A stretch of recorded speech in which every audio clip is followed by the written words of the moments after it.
तो guys hotel room में पहुंचने के बाद ये बच्चे कर रहे थे यहाँ पे दोनों के दोनों शैतानी, और ये दोनों बहनें मेरी थक चुकी थी तो ये यहाँ बैठी हुई थी। बोली हम लोगों को बहुत ज़्यादा थकान हो गई तो हम लोग थोड़ी देर बैठते हैं। और फिर हम दोनों गए थे नीचे खाना लाने के लिए, क्योंकि हमारा खाना आ चुका था। यहाँ पे नॉनवेज अलाउड नहीं था, तो हम लोगों ने सोचा था हम यहीं से ऑर्डर करेंगे, लेकिन इधर नॉनवेज नहीं था। तो फिर हम लोगों ने बाहर से अपना खाना मंगवाया और इन लोगों ने अपने लिए वेज वगैरह मंगवाए थे। और ये देखो यहाँ पे हमने बढ़िया शानदार खाना मंगवाया, और ये खाना इतना टेस्टी था। मतलब जोधपुर उदयपुर का पानी थोड़ा अलग है, तो यहाँ के खाने का टेस्ट भी लाजवाब था। और फिर ये देखो मैं गई थी पतिदेव के साथ गाड़ी के अंदर थोड़ी देर बैठने के लिए। ये खा रहे थे यहाँ पे चिकन, क्योंकि मुझे खाने की इच्छा हो रही थी चिकन टिक्का। तो इनसे मैंने चिकन टिक्का मंगवाया, मैंने कहा मुझे चिकन टिक्का खाना है, तो ये मेरे लिए चिकन टिक्का लेके आए। फिर हम दोनों गाड़ी में बैठे बैठे हमारा चिकन टिक्का खा रहे थे। और यहाँ देखो बाहर कितनी शांति, इतनी ठंडी हवा चल रही थी, बहुत सुकून था, बहुत शांति थी, ज़्यादा कोई शोर शराबा कुछ नहीं। क्योंकि अपना जयपुर जो है वो इतना ज़्यादा एडवांस है, यहाँ तो शांति होती नहीं। और उदयपुर इतनी शांत जगह थी यार, इतना मज़ा आया वहाँ पे, इतना सुकून था।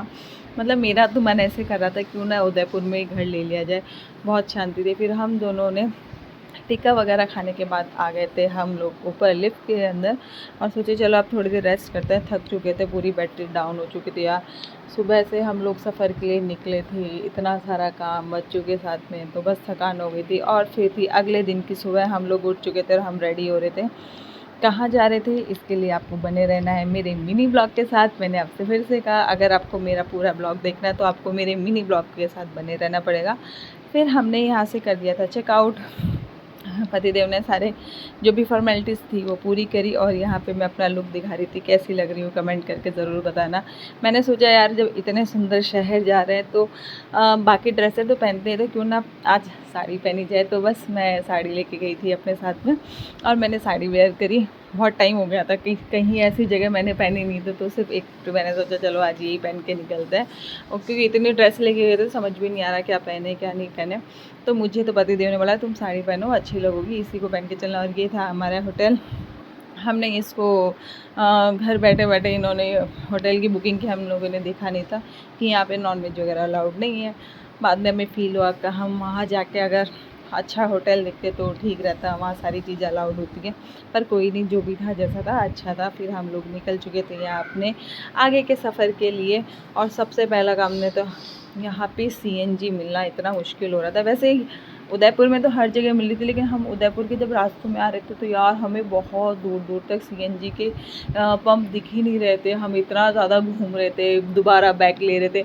मतलब 5-6 किलोमीटर आगे निकलने के बाद हम फिर से पीछे जा रहे थे। फिर हम लोगों को लगी थी बहुत ज़ोरों की भूख, क्योंकि हम लोग उठ गए थे, रेडी वेडी हो गए थे। हमने वहाँ पर नाश्ता नहीं किया था, हमने होटल में नाश्ता नहीं किया था, क्योंकि हमारा मन नहीं था। हमें ऐसा था कुछ तीखा सा खाना है, हमें हम बाहर जाके कुछ अच्छा सा खाएंगे बाहर जाके, क्योंकि यहाँ का हमें थोड़ा पसंद नहीं आया। मैंने यहाँ पे ऑर्डर किए थे मंचूरियन वगैरह, जो मुझे इतने अच्छे नहीं लगे। उसका ब्लॉग मैंने नहीं लिया, क्योंकि वो हमें उस टाइम इतनी ज़ोरों की भूख लगती थी, हम सिर्फ खाने में ध्यान था हमारा कि हम फटाफट से खाएँ। और मैंने अपनी बहन को भी टेस्ट कराया कि मैं दूँगी दही के साथ। अपने जयपुर में तो कढ़ी और समोसा देते हैं, पर उदयपुर में दही चटनी, ग्रीन चटनी, रेड चटनी के साथ में समोसा सर्व करते हैं। और ये देखो यार उदयपुर में इतनी ज़्यादा साफ़ सफाई है, इतनी ज़्यादा साफ़ सफाई थी। मतलब वहाँ की रोडें एकदम क्लीन थी, नीट एंड क्लीन।